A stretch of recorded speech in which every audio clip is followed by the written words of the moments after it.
It's hard to hear anything about dinosaurs in our secular world that doesn't directly link it to millions of years and evolution. So as a parent hearing this for the first time, what's the important thing to really remember about all this information you've shared? Well, so just give a quick summary of what we have looked at. So we have looked at anatomy, the hip socket, the tail of dinosaur and birds are very different. We've looked at the lungs, the pneumatic bones, and the thigh. These are integrated biological systems. They're all linked to one. Birds are very different from reptiles. And then we saw the collagen fibers on the dinosaur body. Those are not feathers.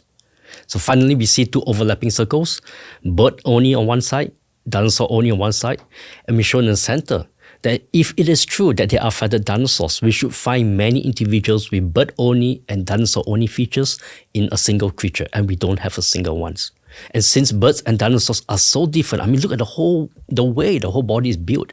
If it's so different, it doesn't make sense for you to group these creatures together. So with all of this biological evidence that you've presented here, this should help encourage people to know that we don't have to just take for granted what's put before us as evolution is fact and dinosaurs lived millions of years ago. That maybe what the Bible has to say is actually the truth. That's right, because I think dinosaurs have been used as a gateway to introduce evolution to many kids. You know, I go to talks, kids will come up to me. They say, hey, look, chickens are dinosaurs. No, it isn't. Okay, we don't have to be afraid of dinosaurs because when we train ourselves in this area, we can use this as a way to reach out to our kids and our families and show them, hey, look, dinosaurs actually show what the Bible says very well. It doesn't prove evolution at all. There are no feathered dinosaurs. And remember, if there's no feathered dinosaurs, there's no evolution there.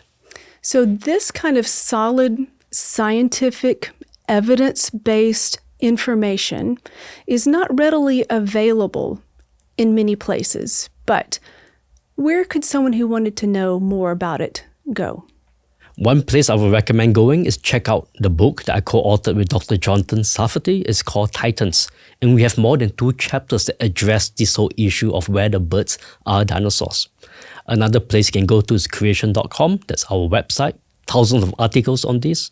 And check out Creation Magazine.